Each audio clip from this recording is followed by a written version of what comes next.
Bismillahirrahmanirrahim. Alhamdulillahirabbil alamin. Wassalatu wassalamu ala asyrafil anbiya'il mursalin sayyidina maulana Muhammadin habibir rabbil alamin wa ala alihi wa ashabihi wa athba'ihi wa dzurriyyatihi min yawmin hadza ila yaumiddin. Rabbi shrah li sadri wa yassir li amri wa hlul 'uqdatam min lisani yafqahu qawli. Wasaddid lisani wa hadi qalbi bihaqqi sayyidina Muhammad sallallahu alaihi wasallam was-sahbihi wal alihi. Wa qala radhiyallahu anhu wa nafa'ana bi ulumihi fid dharain amin. Was-siwaku wasyurbul asali wa aklu kundari ma'as sukari wa aklu 21 zabiban hamra'a kullu yawmin 'ala ar-raqiqi yurithul hifdha wa yushfi min katsirin min al-amradi wal asqam. Wa kullu ma yuqallilul balghama warrutubat yazidu fil hafzi wa kullu ma yazidu fil balgham yurithun nisyan. Alhamdulillah, bersyukur kepada Allah Subhanahu wa taala dalam kesempatan yang penuh dengan kebaikan dan insyaallah penuh dengan keberkahan ini. Allah masih berkenan memberikan kesempatan kepada kita untuk memanfaatkan kesehatan dan waktu serta kesehatan untuk mengkaji ilmu-ilmu yang merupakan warisan baginda Rasul sallallahu alaihi wasallam. Salawat dan salam tak lupa pula kita alamatkan kepada junjungan kita Nabi besar Muhammad sallallahu alaihi wasallam. Mudah-mudahan dengan berkat salawat dan salam yang terus kita baca semakin menambah serta menumbuhkan mahabbah kecintaan kita dan diistiqamahkan oleh Allah untuk menjalankan dan mengamalkan sunnah-sunnahnya baginda Rasul sallallahu alaihi wasallam. Amin Allahumma amin. Sampailah kita pada kalimat yang dihantarkan oleh Al-Imam Burhan bin Az-Zarnuj pada fasal yang menjelaskan hal-hal yang dapat menyebabkan meningkatnya daya ingat dan sesuatu yang menyebabkan menurunnya daya ingat, sampai pada penjelasan hal yang dapat mengingatkan atau menambah daya ingat, yaitu wasiwaku dan bersiwak sudah kita jelaskan kemarin, wasyurbul asali dan meminum madu setiap pagi biasanya, wa aklul kundari ma'as sukar yaitu memakan kundar, yaitu ada semacam apa aja kita kayak makanan yang mengandung ada gaharu, tapi bukan gaharu kita, ini bukan, yang mencampur dengan adanya manisan saat itu. Wa akulu 21 zabiban dan memakan 21 biji anggur masak habang kita. Hamroknya habang. Kulla yaumin tiap hari ala riqi itu menggunakan apa aja kita bisa menggunakan banyu atau yang lainnya. Yurithul hifdha, yang mana hal yang seperti itu dapat mewariskan akan ingatan, jadi kita menumbuhkan daya ingat. Wa yashfi min katsirin, dan juga dapat menyembuhkan daripada min katsirin minal amradi wa asqam, daripada banyaknya munculnya hal-hal yang dapat menyakitkan atau membuat orang sakit. Wal asqam, dan sakit, tapi asqam ini sakitnya bisa membawa kepada kematian. Ya kalau sudah memang sudah takdirnya memang wafat meninggal dunia, ada awal lagi sudah. Tapi ada hal-hal yang sangat dianjurkan oleh para ulama, yaitu yang disebutkan tadi. Nah kemudian wa kullu ma yuqallilul balgham warrutubat yazidu fil hifzi. Tiap-tiap sesuatu yang membuat mensedikitkan atau kita mengurangi balgham, unsur dahak di leher kita ini, di tenggorokan kita. Apa saja makanan-makanan yang dapat mengurangi adanya unsur yang menimbulkan atau berpotensi kepada munculnya dahak itu. Warrutubat, yang tentunya bisa makanan-makanan yang lembab dan itu. Yazidu fil hifzi. Nah hal itu justru akan menambahkan daya ingatan. Kuat dia kita ingatan. Nah, berarti mafhum mukhalafahnya, makanan yang mengandung unsur lemah yang menimbulkan berpotensi adanya apa aja kita dahak tadi itu justru akan menurunkan daya ingat. Nah makanan-makanan berlemak itulah apa-apa itu kita macam-macam tuh. Wa kullu ma yazidu fil balgham yurithun nisyan. Dan begitu pula sesuatu yang dapat menambah pulang munculnya adanya dahak yurithun nisyan, akan menyebabkan pelupa orang tersebut, amnesia kita. Ya, kada sampai tuha kurangnya kada peringatan. Kenapa? Itu bisa dicek banyaknya dahak.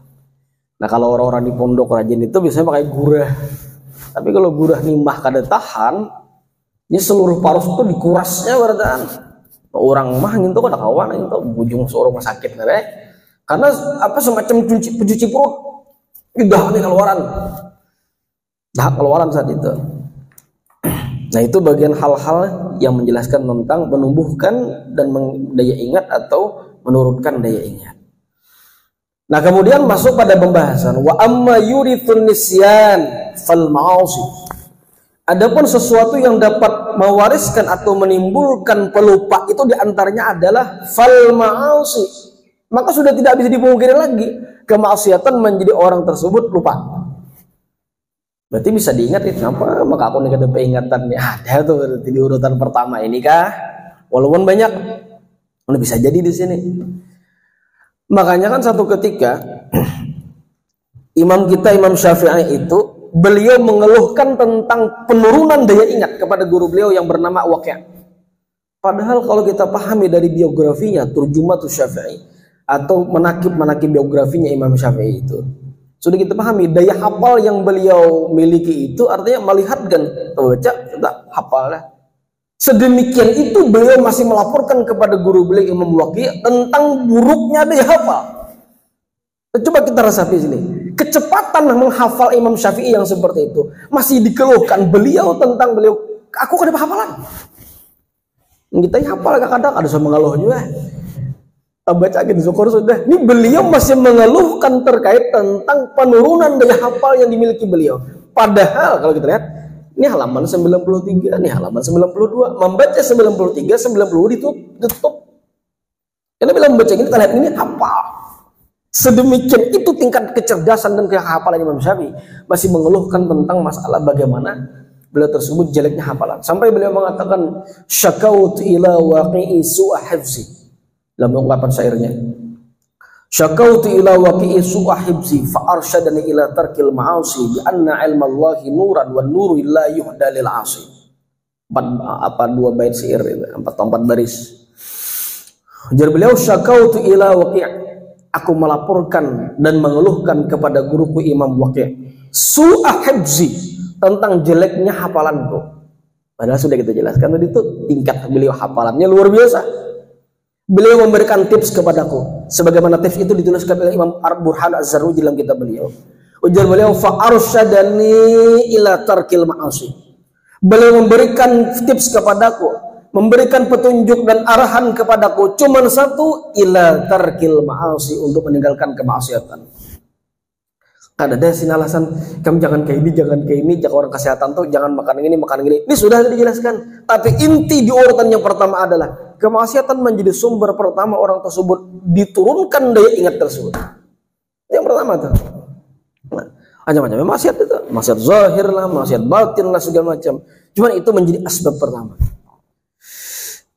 Nah, sehingga beliau disampaikan fa arsyadani ila tarkil ma'asi. Beliau memberikan arahan dan petunjuk kepadaku ila tarkil ma'asi, untuk meninggalkan segala macam bentuk jenis kemaksiatan. Al-ma'as itu dalam bentuk sigat jamak, bentuk kalimatnya jamak. Apapun kemaksiatan tinggalkan. Lalu Imam Waqi' menyebutkan kepada Imam Syafi'i bi anna ilmallahi nur, yang namanya ilmu Allah itu adalah merupakan sebuah cahaya. Cahaya kebaikan, cahaya hidayah, segala macam. Dan beliau menyebutkan wan nur la yuhda lil 'asi, dan yang namanya nur Allah daripada ilmu tersebut ya la yuhda lil 'asi, tidak akan diberikan kepada mereka sebagai pelaku-pelaku maksiat. Jadi kalau masih bermaksiat saat itu bisa jadi menjadi asbab orang tersebut menurunnya daya ingat dan menghilangkan daya hafalan. Kalaupun hafal maksiat, kalaupun hafal, maka hafalannya, ilmu yang ia miliki tersebut tidak memberikan dampak kebaikan dan manfaat untuk dirinya. Satu waktu aja mungkin hafal, satu waktu aja.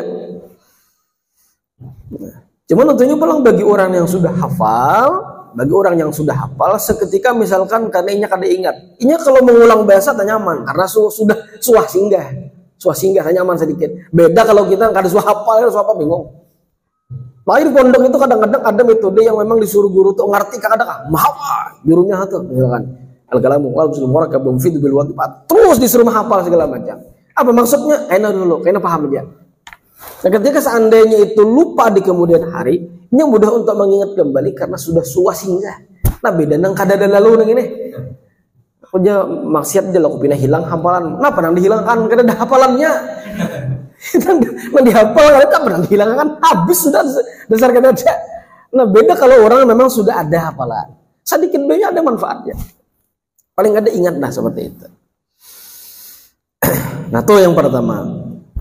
Yang kedua wa kathratudz dzunub, itu sudah jelas itu banyaknya dosa. Jadi kalau misalkan ada timbul sebuah ungkapan, aku ini kada hafalan bisa tambahkan yang ini. Kada urutan pertama ada lo. Dasar dosa. Dasar ada dosa. Saya dah kada salah lagi. Dan kita semua pasti ada dosa terus. Nah tinggal kita menyikapi daripada maksiat zahir atau batin yang kita lakukan dengan beristighfar dengan bertobat. Nah yang kedua tadi wa kathratudz dzunub, memang banyaknya dosa. Wal humum wal ahzan fi umuri dunia, yang perlu kita garis bawahi. Wal humum, ya, ada kegelisahan di dalam hati. Wal ahzan, dan kesedihan, gelisah dan sedih saat itu tentang apa? Fi umuri dunia, tentang urusan-urusan keduniaan. Nah itu menjadi asbab orang tersebut menurunnya daya ingat. Maka saat itu turunnya daya ingat, maka hilanglah daya hafalan. Itu dua tuh. Ya, mahapalnya ngalih, ingatakannya apa jadi kita. Nah, ada malah hilangkan. Kedua kali jadinya. Dengan sebab apa? Ada kegelisahan dan kesedihan dalam urusan dunia. Jadi kawan hari, dunia aja, jar bujur ada gitu. Cuman dilihat dunianya ini mengarah kepada akhirat atau kada. Nah, jadi tergantung, ya, tergantung penyikapan kita. Memang berat perkara-perkara seperti ini. Cuman tergantung kita cara menyikapinya. Walhasil bagi orang yang memang sudah memiliki ilmu, ada ilmunya, itu gampang acara dalam bentuk penyikapannya. Penyikapannya ada itu dijelaskan dalam kitab apa itu yang ditulis oleh nah ini termasuk deh, hilang deh. Termasuk deh kan deh.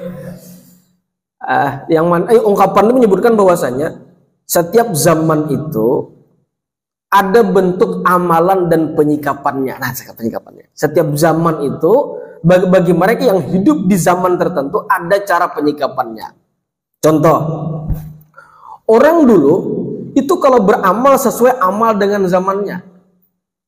Tapi untuk saat ini itu belum tentu dikatakan sesuai dengan saat ini pulang. Bukan berarti amalan dulu tidak relevan, tidak. Tapi akan lebih baik mengamalkan sesuatu yang sesuatu tersebut sesuai dengan zamannya. Contoh, warga sahabat kita atau saudara kita di Palestina.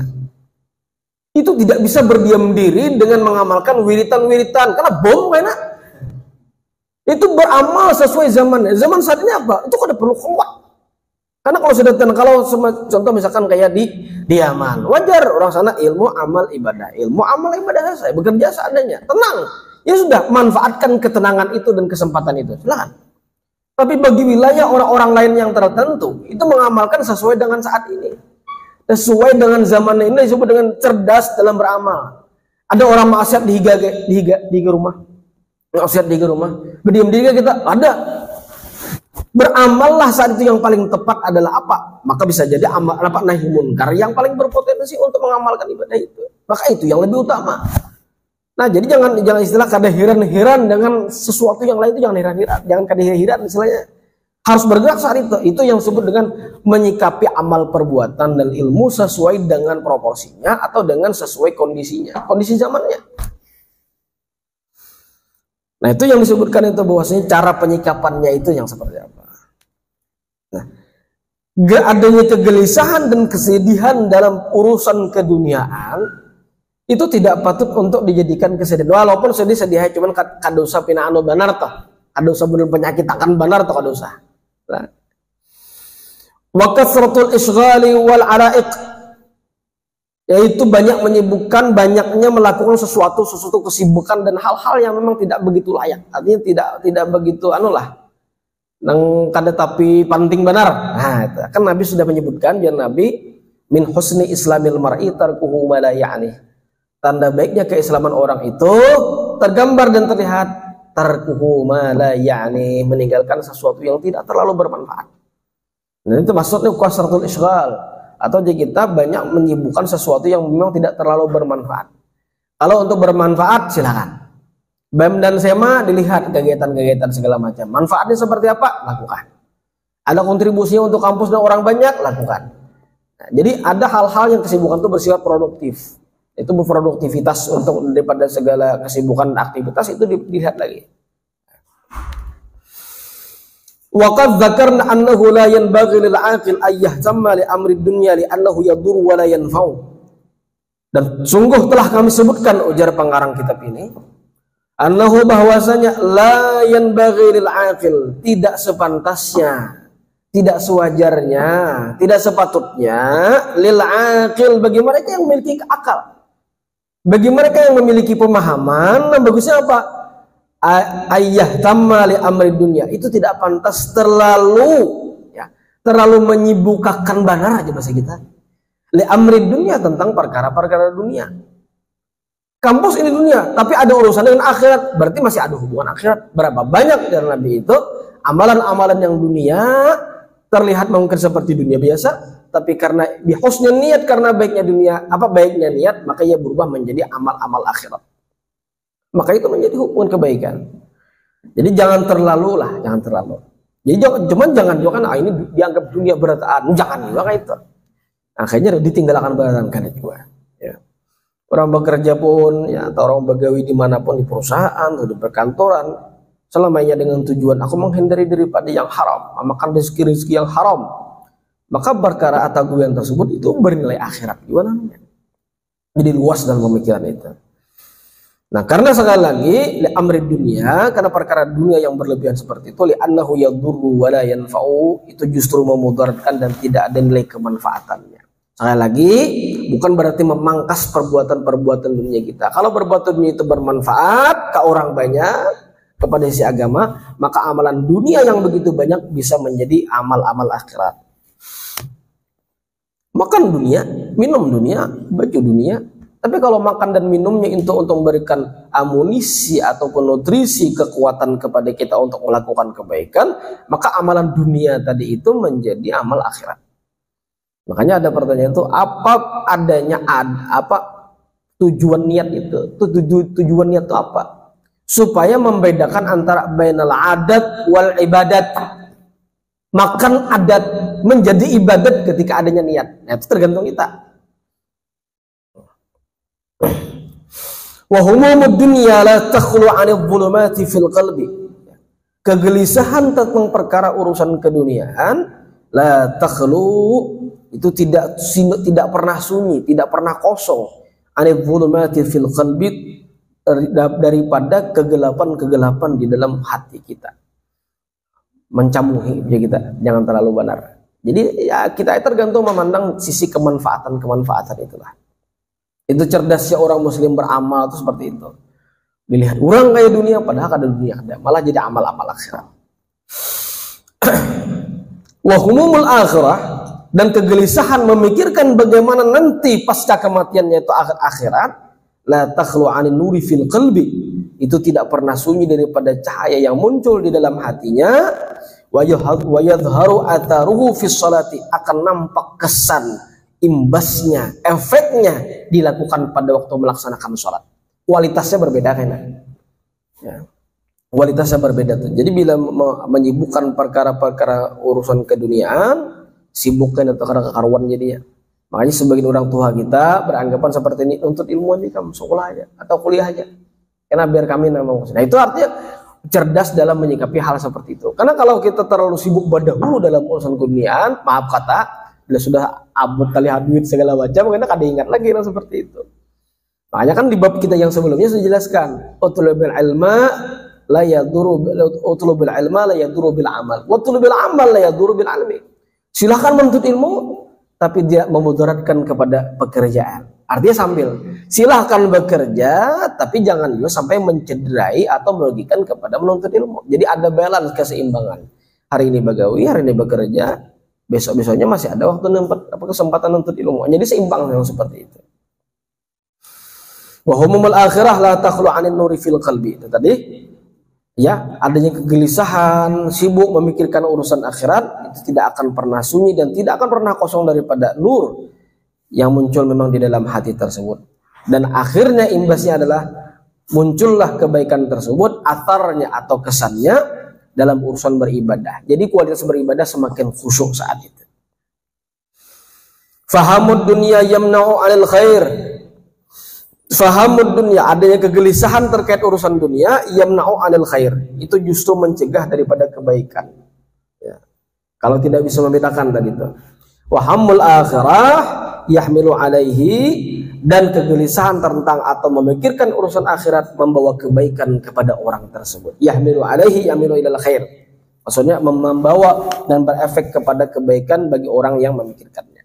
Ya, sekali lagi kita tekankan bagaimana di kampus kita ini memang hal yang terlihat keduniaan bisa berubah menjadi keakhiratan tergantung kita menyikapinya dan menyatakannya. Wal istighalu bis salati 'ala al khushu'i wa tahsilul ulum yunfil hamma wal hazana. Nah ini. Wal istighalu bis salah, ya, menyibukkan diri atau khusyuknya dalam beribadah, ya, fokus ketika beribadah, ibadah, ketika sembahyang, fokus tuh. 'Alal khushu'i, untuk khusyuk, berusaha supaya khusyuk, wa tahsilul ulum, dan menghasilkan kepada ilmu, yunfil hamma wal hazana, itu dapat mencegah adanya kegelisahan dan kesedihan. Nah, jadi sibuknya atau berfokusnya di dalam salat itu akan berimbas kepada kualitas mencari ilmunya lebih baik, lebih bermanfaat, lebih berkesan, dan dapat mencegah adanya kegelisahan dan kesedihan. Jadi ada semacam solusi yang dihadirkan oleh Allah Ta'ala dalam ruang majlis tersebut yang berbeda. Ya mungkin di ruangan-ruangan yang lain itu tidak selalu mendapatkan solusi, tapi ketika hadir di majelis ilmu ada kesan. Nah makanya kalau kita lihat seperti ini, sibuk atau khusyuk di dalam sholat, kayak apa caranya? Itu satu disebutkan dalam kitab Sabilal Muhtadin. Bagaimana tipsnya supaya sembahyang itu bisa khusyuk? Cuma satu, khusyuklah ketika berwudu, itu saja. Itu kalau kada khilaf Al-Imam Haramain ketika ditanya oleh murid beliau, wahai imam, bagaimana caranya bisa sholat itu bisa khusyuk? Ya cuman sekhusyuk-khusyuknya kita memang tidak seperti khusyuknya para sahabat, tentu sudah berbeda. Apalagi sekapasitas kalangan para nabi, tentu berbeda. Tapi setidaknya kita mendekati itulah. Kayak apa caranya supaya sembahyang itu ada nyaman? Satu adalah khusyuklah, serius ketika berwudu. Makanya wudu itu kalau mau pandiran itu makruh, kada batal, kada. Makruh itu nah wudu, sampai wudu. Ya bila liburan belum puasa ini turun kata kada ingat lagi taduh lebatis kena kabala. Kada ingat jadinya. Cek pas dipastikan. Ketika sembahyang kita kada kawan begini. Itu pasti dipastikan. Nah zuhur kita hasilkan untuk mengamalkan seperti khusyuk ketika berwudu. Cuman ketika saat apa aja kita hendak takmimul apa aja kita meratakan air ke seluruh tubuh ini, tidak selalu boros, wah deras banyak makhluk kurang di situ. Hendak seliput, hendak khusyuk. Makanya orang-orang khusyuk berwudu ini memang waktunya tuh lain bubuhan nang sembahyang nang urang kamat hanya buka. Artinya berdahulu sudah siap waktunya orang sudah azan, masih ada kesempatan berwudu, ya. Jadi kalau hendak meratakan air ke seluruh tubuh itu ke tangan-tangan ini, apa kepada khusus anggota tubuh yang memang kena air, itu memang banyaknya sedikit, waktunya itu durasinya masih lama, sehingga kabelnya ibaratkan masih kawa. Ini kayak apa hendak nak khusus kayak orang sembahyang wudunya aja bebukahan. Ya untung sekali wajib 2-3 tuh sunahnya, wah apun nang kayak itu pas sembahyang sama hingal aja kayak bakal kapungan.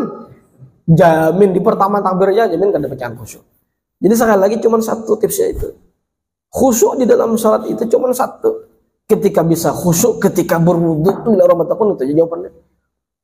Ya apa aku sampai ini ada khusyuk seperti ini. Ya kalau urusan mungkin memikirkan amri dunia, perkara-perkara dunia, bid'ah karena ini sembahyang di dunia tunggal dulu. Abut benar memikirkan amas kebanyakan misi bila lenjong sudah bawa kapi maman andak dimau kapi maman wale ada bacaan kehilangan lagi amunnya kayak itu juga ibaratkan nih. Jadi ada waktunya tuh ya, dibagi ya. Ajar guru kami itu saatan rabbak wa saatan nafsak. Ada waktu untuk Tuhanmu, ada waktu untuk dirimu. Tak banyak waktu lawan kadalawan Tuhan ya. Tak banyak waktu kadalawan Allah Ta'ala ibaratkan dibandingkan yang lainnya masih banyak. Bang di 5 menit atau sampai 7 menit barang Allah Ta'ala lawan aku nah itu berarti kan unik jadinya nah, sebagaimana ungkapan-ungkapan di caption di sosmed itu ada benarnya itu ya, ada nasihat seperti itu. Sibuk mencari rizki tapi melupakan kepada sang pemberi rizki. Nah ini unik jadinya abut begawi sembahyang maka kada gitu. Apalagi Jumatnya sampai kada makin naik sudah seperti itu tapi fatal lagi sudah. Itu jangan sampai seperti itu. Jadi silakan beramal, silakan beraktivitas dalam urusan keduniaan tapi tanpa meninggalkan hal-hal yang memang diwajibkan. Nah jadi seperti itu tadi. Jadi menyibukkan diri di dalam sholat dan khusyuk bisa menghasilkan kepada ilmu. Hal yang demikian itu kalau sudah dilakukan yunfil hamma wal hazana, bisa menghilangkan adanya kegelisahan, kedukecitaan, kesumpukan ya. Kita kegalauan segala macam itu yang terjadi.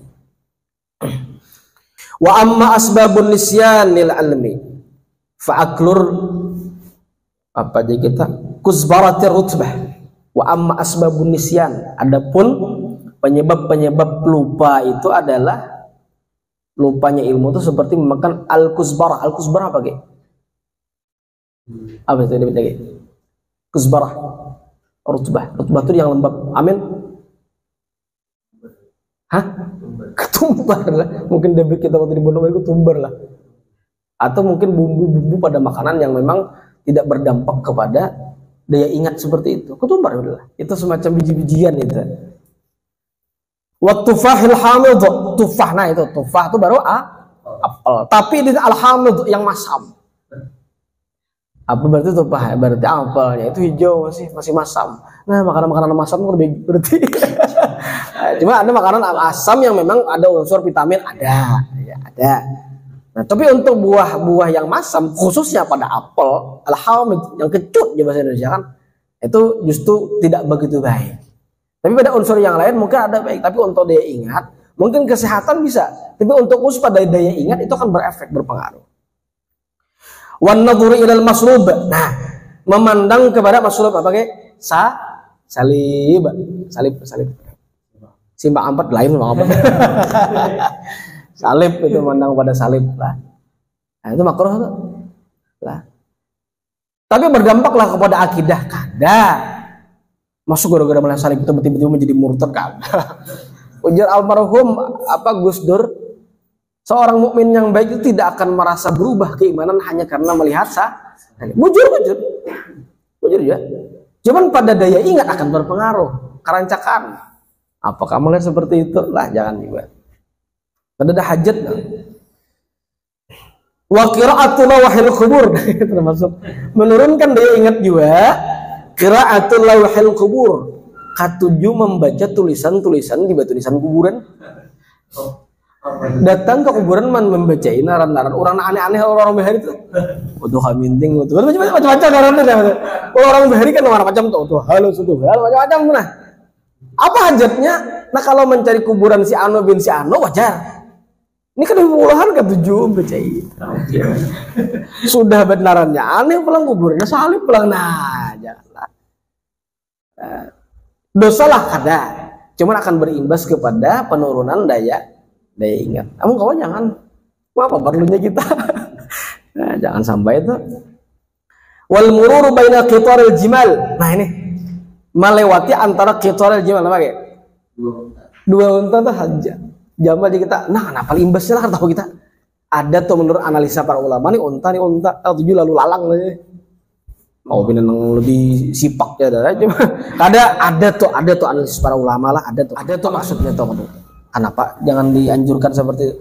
Makanya kalau kita lihat pengembala itu justru pengembala unta tuh satu-satu lah di pinggirnya bajuru tentunya ada dan seksi banyak anak itu ada Nah ini antara di sini, nah unta di sini. Dan ini ada pak unta di sinilah. Kambing sapi banyak maka di sini. Nah itu ada tuh kenapa dia seperti itu? Wa ilqa'u qamalil hayy 'ala al-ardh. Nah ini ilqa melemparkan, kamali apa kamali? Kutu. Membuang kutu nang masih hidup kata mah. Ada tuh kenapa jadi gitulah? Artinya mun kutu hidup di sini. Kamala. Berarti apa tuh? Dimati maksudnya. Orang bari utak mah kali takkan tuh. Nah, lu membuat apa kalian bebinan ini pokok kutuan rancak. Oma menjadi itu asa hapuk memati kutu tuh dapat si kong. Ya. Kali pakan ketujuh manui. Ah, itulah. Jadi bagi si bang dimati itu. Cuman membuang ketika hidup ada tuh. Sampai saat ini medis masih belum melilai. Masih belum melakukan riset sampai ke sana. Tapi para ulama sudah mendahului hal seperti itu.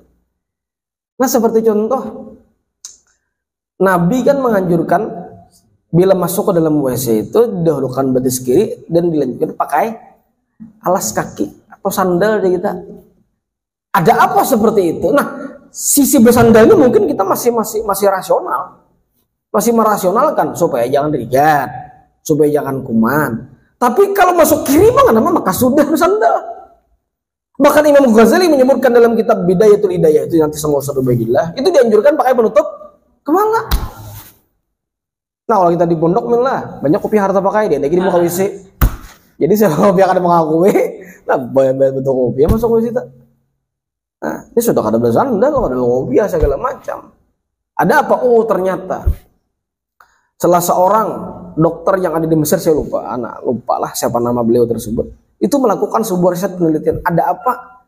Sisi Nabi itu menyuruhnya pada betis kanan itu, betis kiri masuk.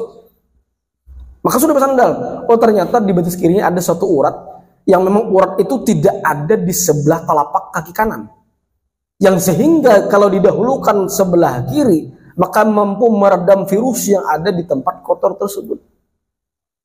Nah, jadi jauh-jauh hari Nabi itu kayak ini. Jadi sekali lagi yang dilakukan Nabi meskipun kada disambat oleh Nabi seperti itu pasti ada nilai dan hikmah dan manfaatnya. Pasti ada manfaatnya tuh seperti itu. Ya, ada apabila Nabi melarang pun juga berarti ada kemudaratan yang terjadi. Nah, sampai sebegitunya lah Islam mengajarkan. Nah, itu tadilah wal hijamah ala nuqratil qafa. Hijamah apa? Berbekam. Iya lagi. Berbekam. Cuman ala nuqratil qafa apa? Bagian sini. Karena di sini apa? Saraf. Jangan terlalu. Makanya urangnya kan ke atas. Nah, kalau sekarang kan ada hijamah atau bekam syariah itu kadang di sini aja di atas ini, kadang terlalu ke sini. Hati-hati itu kalau sembarang sudut darah lah. Karena saraf di sini habis buliknya kan diinget lagi. Turun jalan lawang, bulik jalan lulungkang. Karena saraf di sini hati-hati. Nah, makanya ada teknik tersendiri orang-orang melakukan hijamah itu. Jadi kalau sekarang tuh ada hijamah yang berbekam tanpa kita di tatak rambutnya ada. Itu di yang muntah itu ada. Jadi tak semacam di sudutnya curung ada mesin tuh. Ada sakit kada? Ya, darah kotor yang dibuang itu.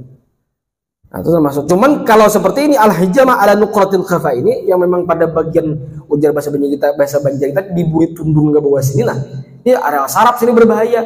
Nah, kalau kupina bukan sekedar asbabun nisyan, bukan sekedar lagi menyebabkan lupa, lah kupina gila. Sini karena saraf ini bahaya. Makanya itu Nabi itu paling melarang itu. Tadribil wajha kata itu, jangan memukul pada bagian muka itu jangan. Nabi paling melarang itu. Sampai dalam rumah tangga aja sampai jangan memukul istri. Ya paling-paling dipukul yang memang yang sifatnya tidak ghaira mubarrahin, tidak memberikan kepada kecederaan yang fatal. Ya engkau jangan juga. Bahkan ketika agama memerintahkan kalau sudah anak diperintahkan sampai yang umur 7 tahun dipukul boleh, ketika umur boleh, bukan berarti dianjurkan memukul. Itu sudah kondisi dan darurat, hanya dipukul. Mukulnya pun juga ada boleh di sini kepala. Lagi sampai sini lah. Sini. Wah, ya Allah bahayalah. Ini sini, nuqratil khafa di sini bagian burus ini kada boleh sini. Memukulnya gimana di tangan sini ke sini, berarti sini ke sini. Jangan sembarangan memukul lah. Fatajannabuha, maka jauhilah hal-hal yang seperti itu. Jadi hal-hal yang disebutkan tadi itu jauhilah. Ada beberapa hal yang bisa justru menurunkan daya ingatan. Kulluha turitun nisyan. Yang disebutkan tadi dapat menurunkan daya ingatan atau kita dapat mewariskan pelupa. Nah, belum lagi Tuhan sudah lupa akan peringatan. Nah, ini jangan sampai dilakukan hal-hal yang seperti ini.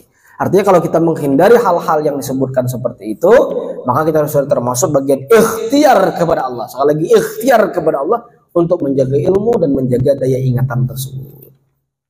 Faslun fi ma yajlibur rizqa wa ma yamna'ur rizqa wa ma yazidu fil umri wa ma yanqusu. Pada pasal menjelaskan berikutnya tentang hal-hal yang dapat menyebabkan atau datangnya rezeki dan hal-hal yang dapat mencegah datangnya rezeki. Nah, ada amalan-amalan secara khusus, ada perilaku secara khusus, apa saja yang dapat menyebabkan datangnya rezeki dan apa saja yang dapat mencegah datangnya rezeki, atau amalan menambah rezeki atau amalan hendak menghilangkan rezeki ada. Insyaallah kita bahas yang di bulan yang akan datang. Mudah-mudahan apa yang sudah kita kaji bersama menjadi ilmu yang barokah dari Allah Subhanahu wa taala. Kedepannya hari ini lebih baik daripada hari yang lalu dan hari yang lalu lebih baik daripada hari ini, dan insyaallah lebih baik daripada hari-hari yang telah kita lalui. Al-hadhihi niyyah wa likulli niyatin shalihah. Al-Fatihah. A'udzu billahi minasyaitonir